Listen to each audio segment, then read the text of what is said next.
Good morning, and welcome once again to Wednesday's Uplift from John Wesley United Methodist Church in Victoria, Texas. It's a beautiful day. Actually, we're filming at noontime, but it's morning where we're looking right now.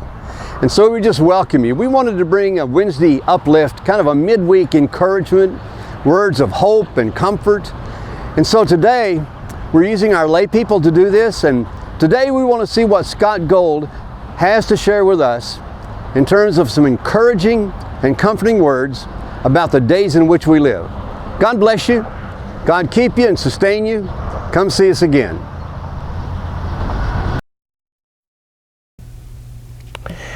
We are the church. God is in control, even in the midst of our difficulties. We can focus on the difficulties, or we can focus on God. We are currently in the midst of difficulties that most of us have never experienced before. It is a trying time. We've had to rely on our faith and find new ways to communicate with our family and friends. Churches have had to find alternate ways of communication to remain functioning and to meet the needs of the congregations. Carl is calling on many of us to participate in this change, which is temporary and sometimes touches on our comfort zones, or what I call our uncomfortable zones.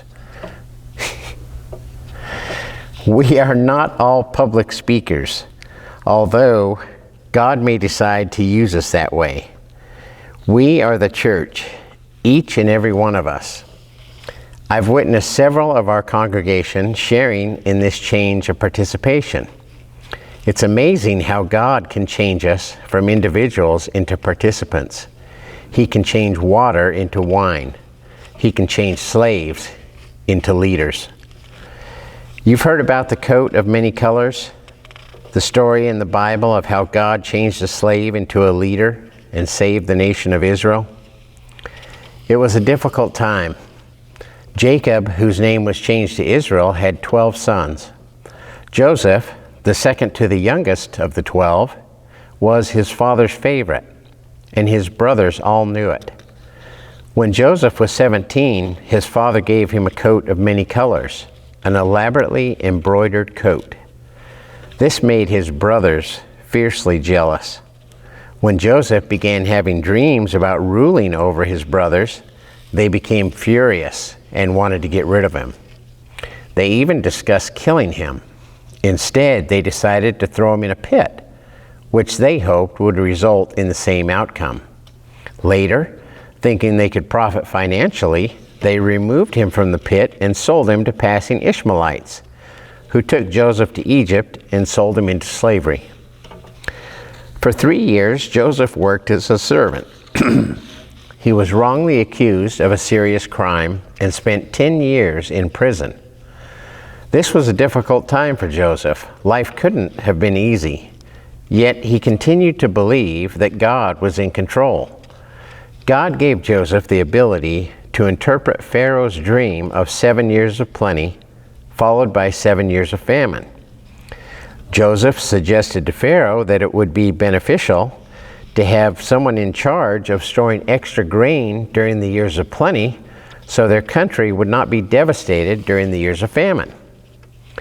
Pharaoh thought this was a great idea, so he named Joseph as second in command of the entire country. When the famine hit, Joseph's brothers came to Egypt for grain. They had no idea what had happened to their brother after selling him into slavery 20 years prior. Joseph was put in several difficult situations throughout his life. God used those difficult situations to save the nation of Israel.